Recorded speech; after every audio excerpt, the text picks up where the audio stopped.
Hello guys, ಎಲ್ರಿಗೂ job work academy ಬೆಳಗಾವಿಯ YouTube ಚಾನಲ್ಗೆ ಸ್ವಾಗತವನ್ನ ಕೋರ್ತಾ ನಾನು ನಿಮ್ಮ ನಾಗರಾಜ್ ಮಜ್ಗಿ. ಬಂಧುಗಳೇ, ಈಗಾಗಲೇ ನಾನು ನಮ್ಮ ಜಾಬ್ ವರ್ಕ್ ಅಕಾಡೆಮಿ ಬೆಳಗಾವಿಯ ಯೂಟ್ಯೂಬ್ ಚಾನಲ್ ನಲ್ಲಿ SSC MTS ನ ಸುಮಾರು 3 ವಿಡಿಯೋಗಳನ್ನ SSC MTS ಗೆ ಸಂಬಂಧಪಟ್ಟಂತೆ GK ಸೆಕ್ಷನ್ ಅನ್ನ ಡಿಸ್ಕಸ್ ಮಾಡಿದ್ದೇನೆ. 3 ವಿಡಿಯೋಗಳಲ್ಲಿ ಹಲವಾರು ವಿದ್ಯಾರ್ಥಿಗಳು ಏನ್ ಮಾಡ್ತಾ ಇದಾರೆ ಅಂತ ಕೇಳಿದಾಗ ಕಮೆಂಟ್ ಅನ್ನ ಹಾಕಿದ್ರು, ಏನಂತ ಹೇಳಿ ಇಂಗ್ಲಿಷ್ ಕ್ಲಾಸ್ ಅನ್ನ ಮಾಡಿ ಸರ್ ಅಂತ ಹೇಳಿ. ಆದ್ದರಿಂದ ಯಾರೆಲ್ಲ ಕಮೆಂಟ್ ಹಾಕಿದ್ರು ನಿಮ್ಗೂ ಇಂಗ್ಲಿಷ್ ಎಕ್ಸ್ಪೆಕ್ಟೇಷನ್ ಇರುವಂತವ್ರಿಗೂ ನಾನು ಏನ್ ಮಾಡ್ತಾ ಇದ್ದೀನಿ, ಇಂಗ್ಲಿಷ್ಗೆ ಸಂಬಂಧಪಟ್ಟಂತೆ ವಿಡಿಯೋ ಸರಣಿಯನ್ನ ಪ್ರಾರಂಭ ಮಾಡಿದ್ದೇನೆ.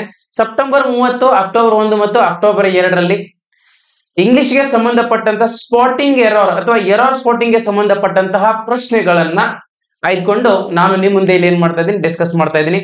ಒಂದುಗಡೆ ನಮ್ಮ ಜಾಬ್ ವರ್ಕ್ ಅಕಾಡೆಮಿ ಬೆಳಗಾವಿಯಲ್ಲಿ ನಮ್ಮ ಒಂದು ಸಂಸ್ಥೆಯಲ್ಲಿ SSC GD ಗೆ ಸಂಬಂಧಪಟ್ಟಂತೆ ಒಂದು PR ಬ್ಯಾಚ್ ಪ್ರಾರಂಭವಾಗಿದೆ. ಜೊತೆಗೆ RRB NTPC ಮತ್ತು RPF ಗೆ ಸಂಬಂಧಪಟ್ಟಂತೆ ಒಂದು PR ಬ್ಯಾಚ್ ಪ್ರಾರಂಭವಾಗಿದೆ. ಈಗಾಗಲೇ ಬ್ಯಾಚ್ಗಳು ರನ್ ಆಗ್ತಾ ಇದ್ದು, ಯಾರಿಗಾದ್ರೂ ಆಫ್ಲೈನ್ ತರಗತಿಗಳ ನೀಡಿದ್ರೆ ತಾವು ಈ ಡಿಸ್ಪ್ಲೇಯಲ್ಲಿ ಕಾಣಿಸ್ತಿರತಕ್ಕಂತಹ ನಂಬರ್ಗಳಿಗೆ ಕರೆಯನ್ನ ಮಾಡಿ ತಮ್ಮ ಒಂದು ಸೀಟ್ ಅನ್ನ ಕಾಯ್ದಿರಿಸಿಕೊಳ್ಳಿ ಅಂತ ಹೇಳ್ತಾ, ಬಂಧುಗಳೇ ಸಮಯವನ್ನ ಹಾಳು ಮಾಡೋದು ಬೇಡ, ಡೈರೆಕ್ಟ್ ಆಗಿ ಮಾಡೋಣ, ಪ್ರಶ್ನೆಗೆ ಹೋಗೋಣ. ಹೌದಾ, ಡೈರೆಕ್ಟ್ ಆಗಿ ಮಾಡೋಣ, ಪ್ರಶ್ನೆಗೆ ಹೋಗೋಣ ಅಂತ ಹೇಳ್ತಾ, ಹಾಗಾದ್ರೆ ಬಂಧುಗಳೇ ಇಲ್ಲಿ ನಮ್ಮ ಫಸ್ಟ್ ಕ್ವಶನ್ ಏನು ಅಂತ ಹೇಳಿ ನೋಡಿದಾಗ ಕ್ವಶನ್ ಹೀಗಿದೆ: Nandu will leave for the airport as soon as a taxi arrive ಅಂತ ಇದೆ. Nandu will leave for the airport as soon as taxi arrive ಅಂತ ಇದೆ. ಹಾಗಾದ್ರೆ ಆಪ್ಷನ್ಗಳೇನಿದೆ? A taxi arrive, leave for the airport, Nandu will, as soon as. So ಈ 4 ಪಾಠಗಳಲ್ಲಿ ಅಥವಾ 4 ಆಪ್ಷನ್ಗಳಲ್ಲಿ ಯಾವುದರಲ್ಲಿ ತಪ್ಪಿದೆ, ಹೌದಾ, ಯಾವುದು ಎರರ್ ಆಗಿದೆ. ಸೊ ಎರರ್ ಅನ್ನ ಸ್ಪಾಟ್ ಮಾಡಬೇಕು ಅಂತಂದ್ರೆ ಯಾವ್ದ್ರಲ್ಲಿ ತಪ್ಪಿದೆ ಅದನ್ನ ನಾವೇನ್ ಮಾಡಬೇಕು, ಆನ್ಸರ್ ಅಂತ ಹೇಳಿ ಅನ್ಕೊಂಡು ಅದನ್ನ ಏನ್ ಮಾಡಬೇಕು, ಟಿಕ್ ಮಾಡಬೇಕು, ಮಾರ್ಕ್ ಮಾಡಬೇಕು ಬಂಧುಗಳೇ. ಓಕೆ, ಹಾಗಾದ್ರೆ ಇಲ್ಲಿ ನಂದು ವಿಲ್ ನಲ್ಲಿ ಏನಾದ್ರೂ ಮಿಸ್ಟೇಕ್ ಆಯ್ತಾ ಅಂತ ಹೇಳಿ ನೋಡಿ, ಅಥವಾ ಲೀವ್ ಫಾರ್ ದ ಏರ್ಪೋರ್ಟ್ ನೋಡಿ, ಅಥವಾ ಆಸ್ ಸೂನ್ ಆಸ್ ನೋಡಿ, ಅಥವಾ ಟ್ಯಾಕ್ಸಿ ಅರೈವ್ ಅಂತ ಹೇಳಿ ನೋಡಿ. ಇದರಲ್ಲಿ ಮಿಸ್ಟೇಕ್ ಇರ್ತಕ್ಕಂಥದ್ದು ಎಲ್ಲಿ ಅಂತ ಹೇಳಿ ನೋಡಿದಾಗ ಬಂಧುಗಳೇ, ಆಪ್ಷನ್ ಎ ನಲ್ಲಿದೆ. Option A a taxi arrive ಅಂತ ಇದೆ. ಇದು ಏನಾಗ್ಬೇಕು ಅಂತ ಹೇಳಿ ನೋಡಿದಾಗ ಆ ಟ್ಯಾಕ್ಸಿ ಅರೈವ್ ಆಗ್ಬಾರ್ದು, ಆ ಟ್ಯಾಕ್ಸಿ ಅರೈವ್ಸ್ ಆಗ್ಬೇಕು. ಅಂದ್ರೆ ಇಲ್ಲಿ ಎಸ್ ಬರ್ಬೇಕು ಬಂಧುಗಳೇ. ಏನ್ ಬರ್ಬೇಕು? ಎಸ್ ಬರ್ಬೇಕು. ಹಾಗಾದ್ರೆ ಸರಿಯಾಗಿರ್ತಕ್ಕಂಥ ಒಂದು ವರ್ಡ್ ಏನಾಗ್ಬೇಕು ಅಂತ ಕೇಳಿದ್ರೆ ಆ ಟ್ಯಾಕ್ಸಿ ಏನಾಗ್ಬೇಕು, ಅರೈವ್ಸ್ ಆಗ್ಬೇಕು. ಆ ಟ್ಯಾಕ್ಸಿ ಅರೈವ್ಸ್ ಅಂತ ಹೇಳಿ ಆಗ್ಬೇಕು. ಅರೈವ್ಸ್ ಇಲ್ಲಿ ಎಸ್ ಬಂದ್ರೆ ಸಾಕು, ಅದು ಕರೆಕ್ಟ್ ಆಗುತ್ತೆ ಬಂಧುಗಳೇ. ಅದೇನಾಗುತ್ತೆ, ಕರೆಕ್ಟ್ ಆಗುತ್ತೆ. ಆದ್ದರಿಂದ so option A is right answer. ಹೌದಾ, ಆಪ್ಷನ್ ಎ ಏನಾಗುತ್ತೆ, ಇದು ತಪ್ಪಾಗಿರುವಂತದ್ದು. ಆದ್ದರಿಂದ ಇದು ರೈಟ್ ಆಗುತ್ತೆ ಅಂತ ಹೇಳಿ ನೋಡ್ತಾ ಇದೀವಿ.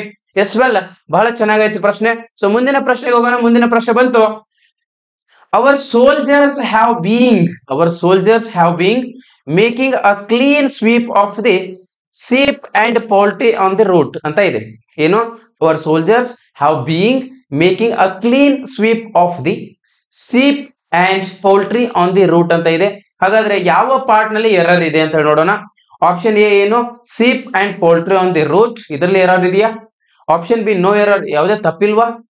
Option C making a clean sweep of the ಅಂತ ಇದೆ, ಇಲ್ಲಿ ರಾಂಗ್ ಇದೆಯಾ? ಅಥವಾ option D our soldiers have being ಅಂತ ಇದೆ, ಇಲ್ಲಿ ರಾಂಗ್ ಇದೆಯಾ ಅಂತ ಹೇಳಿ ನೋಡಿದಾಗ ಎಸ್ ಬಂಧುಗಳೇ, ಇಲ್ಲಿ ರಾಂಗ್ ಇರ್ತಕ್ಕಂಥದ್ದು, ಎರರ್ ಇರ್ತಕ್ಕಂಥದ್ದು ಆಪ್ಷನ್ ಡಿ ನಲ್ಲಿ. ಆಪ್ಷನ್ ಡಿ ನಲ್ಲಿ ಇಲ್ಲಿ ಹ್ಯಾವ್ ಬೀಯಿಂಗ್ ಅಂತ ಐತಲ್ಲ, ಹ್ಯಾವ್ ಬೀಯಿಂಗ್ ಆಗ್ಬಾರ್ದು, ಅದೇನಾಗಬೇಕು, ಹ್ಯಾವ್ ಬೀನ್ ಆಗ್ಬೇಕಿತ್ತು. ಏನಾಗ್ಬೇಕಿತ್ತು? ಹ್ಯಾವ್ ಬೀನ್ ಆಗ್ಬೇಕಿತ್ತು. ಅಂದ್ರೆ ಎರರ್ ಯಾವ್ದ್ರಲ್ಲಿದೆ? ಆಪ್ಷನ್ ಡಿ ನಲ್ಲಿದೆ. ಅವರ್ ಸೋಲ್ಜರ್ಸ್ ಹ್ಯಾವ್ ಬೀನ್ ಆಗ್ಬೇಕದು. ಏನಾಗ್ಬೇಕು? ಅವರ್ ಸೋಲ್ಜರ್ಸ್ ಹ್ಯಾವ್ ಬೀನ್ ಆಗ್ಬೇಕು ಅಂತ ಹೇಳಿ ನಾವು ನೋಡ್ತಾ ಇದೀವಿ. Our soldiers have been. ಹಾಗಾದ್ರೆ ಅವರ್ ಸೋಲ್ಜರ್ಸ್ ಅಂತಂದ್ರೆ ದೇ ಹ್ಯಾವ್ ಬೀನ್. ಇದು ಯಾವ ಟೆನ್ಸ್ ಅಂತ ಹೇಳಿ ಕಮೆಂಟ್ ಅನ್ನ ಹಾಕಿ ಅಂತ ಹೇಳ್ತಾ ನೆಕ್ಸ್ಟ್ ಒಂದು ಪ್ರಶ್ನೆಗೆ ಹೋಗೋಣ. ನೆಕ್ಸ್ಟ್ ಪ್ರಶ್ನೆ ಬಂತು. Yes, next question, third question ಇಲ್ಲಿದೆ. ಏನು? My aunt Geeta is knowing my friend Rudransh very well. My aunt Geeta is knowing my friend Rudransh very well ಅಂತ ಹೇಳ್ತಾ ಇದ್ದಾರೆ. ಹೌದಾ, ವೆರಿ ವೆಲ್ ಅಂತ ಹೇಳ್ತಾ ಇದ್ದಾರೆ. ಹಾಗಾದ್ರೆ ಇಲ್ಲಿ ಯಾವ್ದ್ರಲ್ಲಿ ಎರರ್ ಇದೆ ಅಂತ ಹೇಳಿ ನೋಡೋಣ. ಯಾವ್ದ್ರಲ್ಲಿ ಎರರ್ ಇದೆ ಅಂತ ನೋಡೋಣ. ಮೈ ಫ್ರೆಂಡ್ ರುದ್ರಾಂಶ್ ಅಲ್ಲಿ ಎರರ್ ಇದೆಯಾ? ಅಥವಾ ಈಸ್ ನೋವಿಂಗ್ ನಲ್ಲಿ ಎರರ್ ಇದೆಯಾ? ಅಥವಾ ಮೈ ಆಂಟ್ ಗೀತಾ ಇದರಲ್ಲಿ ಎರರ್ ಇದೆಯಾ? ಅಥವಾ ವೆರಿ ವೆಲ್ ನಲ್ಲಿ ಎರರ್ ಇದೆಯಾ ಅಂತ ನೋಡ್ಬೇಕು. ಹಾಗಾದ್ರೆ ಇಲ್ಲಿ ಎರರ್ ಇರ್ತಕ್ಕಂಥದ್ದು ಎಲ್ಲಿ ಅಂತ ಕೇಳಿದ್ರೆ ಆಪ್ಷನ್ ಬಿ ನಲ್ಲಿ ಎರರ್ ಇದೆ ಬಂಧುಗಳೇ. ಎಲ್ಲಿ ಆಪ್ಷನ್ ಬಿ ನಲ್ಲಿ ಎರರ್ ಇದೆ ಅಂತ ನೋಡ್ತಾ ಇದೀವಿ. ಹಾಗಾದ್ರೆ ಮೈ ಆಂಟ್ ಗೀತಾ ಈಸ್ ನೋವಿಂಗ್ ಬದಲು ಏನಾಗ್ಬೇಕು ಅಂತಂದ್ರೆ ನೋಸ್ ಆಗ್ಬೇಕು. ಏನಾಗ್ಬೇಕು ಅದು ಒನ್ಲಿ ಈಸ್ ನೋವಿಂಗ್ ನ ಬದಲು ಏನಾಗ್ಬೇಕು ನೋಸ್ ಆಗ್ಬೇಕು. My aunt Geeta knows my friend Rudransh very well. ನನ್ನ ಗೆಳೆಯನಾಗಿರ್ತಕ್ಕಂಥ ರುದ್ರಾಂಶ್ನ ಬಗ್ಗೆ ನನ್ನ ಆಂಟಿಗೆ ಚೆನ್ನಾಗಿ ಗೊತ್ತಿದೆ, ಅದು ಚೆನ್ನಾಗಿ ಗೊತ್ತಿದೆ ಅಂತ ಹೇಳಿ. ಹೌದಾ? ಹಾಗಾದ್ರೆ ಇಲ್ಲಿ ಏನಾಗ್ಬೇಕು ಈಸ್ ನೋವಿಂಗ್ ನ ಬದಲು ಏನಾಗ್ಬೇಕು ನೋಸ್ ಅಂತ ಹೇಳಿ ಆಗ್ಬೇಕು ಬಂಧುಗಳು. ಏನಾಗ್ಬೇಕು ನೋಸ್ ಅಂತ ಹೇಳಿ ಆಗ್ಬೇಕು. ಹಾಗಾದ್ರೆ ವೆರಿ ಗುಡ್. ನೆಕ್ಸ್ಟ್ ಒಂದು ಪ್ರಶ್ನೆಗೆ ಹೋಗೋಣ. ನೆಕ್ಸ್ಟ್ ಪ್ರಶ್ನೆ ಏನು? ನೆಕ್ಸ್ಟ್ ಪ್ರಶ್ನೆ ಬಂತು, I has been visiting my family and relatives during the winter vacation ಅಂತ ಇದೆ. ಹೌದಾ? I has been visiting my family and relatives during the winter vacation ಅಂತ ಇದೆ. ವಿಂಟರ್ ವೆಕೇಶನ್ ಅಂತ ಇದೆ. ಹೌದಾ? ಚಳಿಗಾಲದ ಸಂದರ್ಭದಲ್ಲಿ ಏನು ನಾನು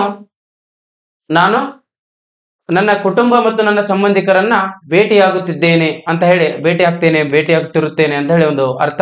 ಹಾಗಾದ್ರೆ ಇಲ್ಲಿ ಯಾವ್ದ್ರಲ್ಲಿ ಮಿಸ್ಟೇಕ್ ಇದೆ? ಆಪ್ಷನ್ ಎ ವಿಸಿಟಿಂಗ್ ಮೈ ಅದರಲ್ಲಿ ಇದೆಯಾ, ಅಥವಾ option B I has been ಇದರಲ್ಲಿ ಇದೆಯಾ, ಅಥವಾ option C family and relatives ಇದರಲ್ಲಿ ಮಿಸ್ಟೇಕ್ ಇದೆಯಾ, ಅಥವಾ option D during the winter vacation ಇದರಲ್ಲಿ ಮಿಸ್ಟೇಕ್ ಇದೆಯಾ ಅಂತ ಹೇಳಿ ನೋಡಿದಾಗ ಎಲ್ರಿಗೂ ಗೊತ್ತಾಗುತ್ತೆ ಈಸಿಯಾಗಿ. ಯಾಕಂದ್ರೆ ಅಷ್ಟು ಈಸಿಯಾಗಿರ್ತಕ್ಕಂಥದ್ದು. ಎಲ್ಲಿ ಮಿಸ್ಟೇಕ್ ಇದೆ ಅಂತ ಕೇಳಿದ್ರೆ ಆಪ್ಷನ್ ಬಿ ನಲ್ಲಿ ಎರರ್ ಇದೆ ಬಂಧುಗಳೇ. ಎಲ್ಲಿ ಎರರ್ ಇದೆ?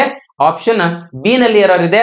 ಹಾಗಾದ್ರೆ ಏನ್ ಎರರ್ ಅಂತ ಹೇಳಿ ನೋಡಿದಾಗ ಅದು ಏನ್ ಆಗ್ಬೇಕಂತ ನೋಡಿದಾಗ ಬಂಧುಗಳೇ ಅದು ಐ ಹ್ಯಾಸ್ ಬಿನ್ ಆಗುವ ಬದಲು ಅದೇನಾಗ್ಬೇಕು ಐ ಹ್ಯಾವ್ ಬಿನ್ ಆಗ್ಬೇಕು ಬಂಧುಗಳೇ. ಅದೇನಾಗ್ಬೇಕು ಐ ಹ್ಯಾವ್ ಬಿನ್ ಆಗ್ಬೇಕು. ಯಾಕಂತ ನೋಡಿದಾಗ ಇಲ್ಲಿ ಸಿಂಗ್ಯುಲರ್ ಮತ್ತು ಪ್ಲೂರಲ್ ಅಂತ ಹೇಳಿ ನೋಡುವಂತ ಸಂದರ್ಭದಲ್ಲಿ ನೋಡಿಲ್ಲ ಐ ಮುಂದೆ ಯಾವಾಗ ಏನ್ ಬರ್ಬೇಕು ಅಂತ ನೋಡಿದಾಗ ಹ್ಯಾವ್ ಬರ್ಬೇಕು. ಜೊತೆಗೆ ಉಯಿನ ಮುಂದೆ ಕೂಡ, ಹೌದಾ, ಯಾವ್ದ್ರ ಮುಂದೆ ಉಯಿನ ಮುಂದೆ ಕೂಡ ಏನಾಗ್ಬೇಕು ಹ್ಯಾವ್ ಬರ್ಬೇಕು.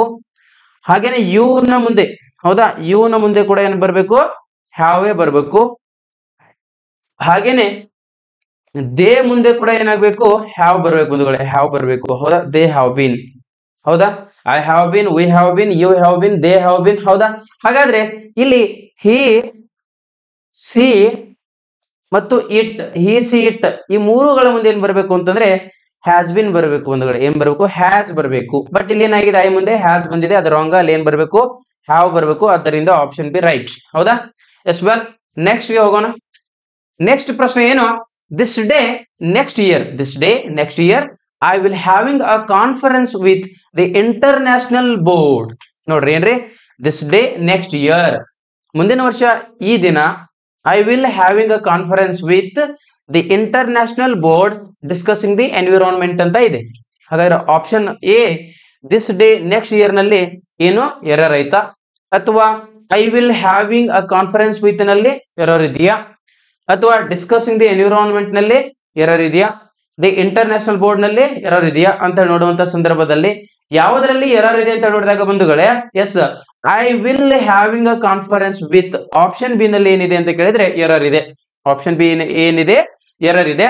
ಯಾಕೆ ಎರರ್ ಇದೆ, ಏನ್ ಎರರ್ ಇದೆ ಅಂತ ನೋಡಿದಾಗ ಐ ವಿಲ್ ಹ್ಯಾವಿಂಗ್ ಅಂತ ಅಷ್ಟೇ ಇದೆ. ಬಟ್ ಅದ್ ಏನಾಗ್ಬೇಕಂತ ನೋಡಿದ್ರೆ ಐ ವಿಲ್ ಬಿ ಹ್ಯಾವಿಂಗ್ ಆಗ್ಬೇಕು ಬಂಧುಗಳೇ. ಹೌದಾ? ಫ್ಯೂಚರ್ ಕಂಟಿನ್ಯೂಸ್ ಟೆನ್ಸ್ ನಲ್ಲಿ ಏನು ಐ ವಿಲ್ ಬಿ ಅಂತ ಹೇಳಿ ಬರುತ್ತೆ. ಬರೇ ಐ ವಿಲ್ ಬಿ ಹ್ಯಾವಿಂಗ್ ಅಂತ ಹೇಳಿ ಆಗ್ಬೇಕು. ಏನಾಗ್ಬೇಕು ಐ ವಿಲ್ ಬಿ ಹ್ಯಾವಿಂಗ್ ಅಂತ ಹೇಳಿ ಆಗ್ಬೇಕು. ಅದು ಏನಾಗ್ಬೇಕು I will be having a conference with ಅಂತ ಹೇಳಿ ಆಗ್ಬೇಕು. ಅದ್ರಲ್ಲಿ ಏನಾಗಿದೆ ಇಲ್ಲಿ ಬಿ ಇಲ್ಲ, ಏನಿಲ್ಲ ಬಿ ಇಲ್ಲ. ಆದ್ದರಿಂದ ಇದರಲ್ಲಿ ಎರರ್ ಇದೆ ಅಂತ ಹೇಳಿ ನೋಡ್ತಾ ಇದೀವಿ. ಎಸ್, ಇದು ಫ್ಯೂಚರ್ ಕಂಟಿನ್ಯೂಸ್ ಟೆನ್ಸ್ ಆಗಿದೆ ಬಂಧುಗಳೇ. Yes well. ಹಾಗಾದ್ರೆ ನೆಕ್ಸ್ಟ್ ನೋಡೋಣ. ನೆಕ್ಸ್ಟ್ ಪ್ರಶ್ನೆ ಬಂತು. ಎಸ್, ನೆಕ್ಸ್ಟ್ ಪ್ರಶ್ನೆಗೆ ಹೋಗೋಣ. ನೆಕ್ಸ್ಟ್ ಪ್ರಶ್ನೆ ಏನು ಅಂತ ನೋಡಿದಾಗ yes the technician has found it extremely difficult to fix the error in the program ಒಳಗ ಏನ್ರಿ ಎರರ್ ಅನ್ನ ಕಂಡು ಹಿಡಿಯುವಂತದ್ದು ಬಹಳ ಕಷ್ಟಕರವಾಯಿತು. ಯಾರಿಗೆ ಅಂತ ಕೇಳಿದ್ರೆ ಟೆಕ್ನಿಷಿಯನ್ಗೆ ಅಂತ ಒಂದು ಅರ್ಥವನ್ನು ಕೊಡುವಂತದ್ದು. ಹಾಗಾದ್ರೆ ಯಾವ ಪಾರ್ಟ್ ನಲ್ಲಿ ಎರರ್ ಇದೆ ಅಂತ ನೋಡೋಣ. Yes, option A the error in the program ಇದರಲ್ಲಿ ಎರರ್ ಇದೆಯಾ, ಅಥವಾ option B extremely difficult to fix ಇದರಲ್ಲಿ ಎರರ್ ಆಯ್ತಾ, ಅಥವಾ ಆಪ್ಷನ್ ಸಿ ನೋ ಎರರ್ ಯಾವುದೇ ಎರರ್ ಇಲ್ವಾ, ಅಥವಾ option D the technician has found it ಇದರಲ್ಲಿ ಎರರ್ ಆಯ್ತಾ ಅಂತ ನೋಡಿದಾಗ ಬಂಧುಗಳೇ ಈ ಒಂದು ಸೆಂಟೆನ್ಸ್ ಅಲ್ಲಿ ಯಾವುದೇ ಎರರ್ ಇಲ್ಲ. ಎಸ್, ಏನಿಲ್ಲ, ಯಾವುದೇ ಎರರ್ ಇಲ್ಲ. ಆದ್ದರಿಂದ ಆಪ್ಷನ್ ಸಿ ರೈಟ್ ಬಂಧುಗಳೇ. Option C right. ಇದರಲ್ಲಿ ಯಾವುದೇ ಎರರ್ ಕಂಡು ಬರುವುದಿಲ್ಲ. S well. ಹಾಗಾದ್ರೆ ನೆಕ್ಸ್ಟ್ ಪ್ರಶ್ನೆಗೆ ಹೋಗೋಣ. ನೆಕ್ಸ್ಟ್ ಪ್ರಶ್ನೆ ಏನು ಅಂತ ಹೇಳಿ ನೋಡುವಂತ ಸಂದರ್ಭದಲ್ಲಿ ಎಸ್, ಮುಂದಿನ ಪ್ರಶ್ನೆ ಏನು ಅಂತ ನೋಡುವಂತ ಸಂದರ್ಭದಲ್ಲಿ ಬಂತು ನಮ್ಮ ನೆಕ್ಸ್ಟ್ ಪ್ರಶ್ನೆ. ಎಸ್ ನೆಕ್ಸ್ಟ್ ಕ್ವಶನ್ ಬಂತು. The peon was brought a cup of coffee for Naina ಅಂತ ಇದೆ. ಏನ್ರಿ ಪಿವನ್ ಇದ್ದವ ನೈನಾಳಿಗೆ ಒಂದು ಕಪ್ ಕಾಫಿ ತಂದ ಅಂತ ಹೇಳಿ. ಹೌದಾ? ಹಾಗಾದ್ರೆ ಆಪ್ಷನ್ ಎ ಏನು ಅಂತ ಹೇಳ್ರಿ ಅ ಕಪ್ ಆಫ್, ಇದರಲ್ಲಿ ತಪ್ಪೈತಾ ಅಥವಾ ದಿ ಪಿವನ್ ನಲ್ಲಿ ರಾಂಗ್ ಇದೆಯಾ ಅಥವಾ ವಾಸ್ ಬ್ರಾಟ್ ನಲ್ಲಿ ಎರರ್ ಇದೆಯಾ ಅಥವಾ ಕಾಫಿ ಫಾರ್ ನೈನಾ ನಲ್ಲಿ ಎರರ್ ಇದೆಯಾ ಅಂತ ಹೇಳಿ ನೋಡುವಂತ ಸಂದರ್ಭದಲ್ಲಿ ಎಸ್ ಡೆಫಿನೆಟ್ಲಿ ನಿಮ್ಗೆ ಇದಕ್ಕೆ ಆನ್ಸರ್ ಗೊತ್ತಾಗಿರುತ್ತೆ. ಏನಂತ ಹೇಳಿ ನೋಡಿದಾಗ ಏನು ವಾಸ್ ಬ್ರಾಟ್ ಅಂತ ಹೇಳಿದ್ರೆ ರಾಂಗ್ ಆಗತ್ತಲ್ಲ. ಎಸ್ ಹಾಗಾದ್ರೆ ಏನಾಗ್ಬೇಕಂತ ಹೇಳಿ ನೋಡಿದಾಗ ಇಲ್ಲಿ ವಾಸ್ ಅನ್ನ ತೆಗಿಬೇಕು ಬಂಧುಗಳೇ, ವಾಸ್ ಅನ್ನ ತೆಗಿಬೇಕು. ಹಾಗಾದ್ರೆ ಕರೆಕ್ಟ್ ಫಾರ್ಮೆಟ್ ಏನಂತ ಹೇಳಿ ನೋಡಿದಾಗ ದಿ ಪಿಯೋನ್, ಹೌದಾ, the peon brought, only brought ಆಗ್ಬೇಕು, ಮತ್ತೇನು ಆಗ್ಬಾರ್ದು. ಹೌದಾ? V2 ಅದು ವರ್ಬ್ ಟು ಫಾರ್ಮ್ ಅಲ್ಲಿ ಇರ್ಬೇಕು. The peon brought a cup of coffee for Naina ಅಂತ ಹೇಳಿ ಆಗ್ಬೇಕು. ಬಟ್ ಇಲ್ಲಿ ಏನಾಗಿದೆ ಹೆಲ್ಪಿಂಗ್ ವರ್ಬ್ ವಾಸ್ ಬಂದಿದೆ. ಹೆಲ್ಪಿಂಗ್ ವರ್ಬ್ ವಾಸ್ ಬಂದಾಗ ಇದು ಬ್ರಾಟ್ ಆಗಬಾರ್ದು. ಹೌದಾ? ರಾಂಗ್ ಆಗತ್ತೆ. ಹೌದಾ? ಎಸ್ ಹಾಗಾದ್ರೆ ಸರಿಯಾಗಿರ್ತಕ್ಕಂಥ ಒಂದು ಆಪ್ಷನ್ ಯಾವುದು ಅಥವಾ ಯಾವುದರಲ್ಲಿ ರಾಂಗ್ ಇದೆ ಅಂತ ನೋಡಿದಾಗ ಆಪ್ಷನ್ ಸಿ ನಲ್ಲಿ ಎರರ್ ಇದೆ. ಆಪ್ಷನ್ ಸಿ ನಲ್ಲಿ ಏನಿದೆ ಎರರ್ ಇದೆ ಅಂತ ಹೇಳಿ ನಾವು ಕಂಡ್ಕೊಳ್ತಾ ಇದೀವಿ ಬಂಧುಗಳೇ. ಎಸ್ ಬಂಧುಗಳೇ, ಸೊ ಈಗಾಗಲೇ ನಿಮ್ಮೆಲ್ರಿಗೂ ಗೊತ್ತಿರುವ ಹಾಗೆ ನನ್ನ ಯೂಟ್ಯೂಬ್ ಚಾನಲ್ ನಲ್ಲಿ SSC ಗೆ ಸಂಬಂಧಪಟ್ಟಂತೆ ಹಲವಾರು ವಿಡಿಯೋಗಳನ್ನ ನಾನು ಅಪ್ಲೋಡ್ ಮಾಡಿದ್ದೇನೆ, ಮತ್ತೆ ಅಪ್ಲೋಡ್ ಮಾಡ್ತಾ ಇದ್ದೀನಿ. ನಿಮ್ಮ ಪ್ರೋತ್ಸಾಹ, ನಿಮ್ಮ ಸಹಕಾರ ಇದ್ರೆ ಮ್ಯಾಥ್ಸ್ಗೂ ಸಂಬಂಧಪಟ್ಟಂತೆ ಕ್ಲಾಸ್ಗಳನ್ನ ಮಾಡ್ತೀನಿ, ರೀಸನಿಂಗ್ಗೂ ಸಂಬಂಧಪಟ್ಟಂತೆ ಕ್ಲಾಸ್ಗಳನ್ನ ಮಾಡ್ತೀನಿ, ಜೊತೆಗೆ ಇಂಗ್ಲಿಷ್ಗೂ ಸಂಬಂಧಪಟ್ಟಂತೆ ಕ್ಲಾಸ್ಗಳನ್ನ ಮಾಡ್ತೀನಿ. ಸೊ ನೀವು ಕೂಡ ನೋಡಿ, ಜೊತೆಗೆ ಇತರರಿಗೂ ಕೂಡ ಶೇರ್ ಮಾಡಿ ಅವ್ರಿಗೂ ಕೂಡ ಹೆಲ್ಪ್ ಆಗ್ಲಿ. ಜೊತೆಗೆ ನೀವೇನಾದ್ರೂ ಜಾಸ್ತಿ ಏನ್ ಮಾಡ್ತಾ ಇದ್ರಿ ಅಂತಂದ್ರೆ ಪ್ರಿಪರೇಷನ್ ಮಾಡ್ತಾ ಹೋದ್ರೆ ನಾನು ಕೂಡ ನಿಮ್ಗೋಸ್ಕರ ಏನ್ ಮಾಡ್ತಾ ಇದೀನಿ, ನನ್ನ ಸಮಯವನ್ನ ನೀಡ್ತಾ ಹೋಗ್ತೀನಿ ಅಂತ ಹೇಳ್ತಾ, ಸೊ ನನ್ನ ಚಾನಲ್ಗೆ ಸಬ್ಸ್ಕ್ರೈಬ್ ಆದವರಿಗೆ ಧನ್ಯವಾದಗಳು. ಇದುವರೆಗೂ ಯಾರಾದ್ರೂ ನನ್ನ ಚಾನಲ್ಗೆ ಸಬ್ಸ್ಕ್ರೈಬ್ ಆಗಿಲ್ಲ ಅಂತಂದ್ರೆ ಈಗಲೇ ಸಬ್ಸ್ಕ್ರೈಬ್ ಅನ್ನು ಮಾಡ್ಕೊಳ್ಳಿ, ಜೊತೆಗೆ ಪಕ್ಕದಲ್ಲಿರುವ ಬೆಲ್ ಐಕಾನ್ಗೆ ಗುಲ್ಗುಚ್ಚಿ ಮಾಡಿ ಅಂತ ಹೇಳ್ತಾ ಎಲ್ಲರಿಗೂ ಧನ್ಯವಾದಗಳು. Thank you so much.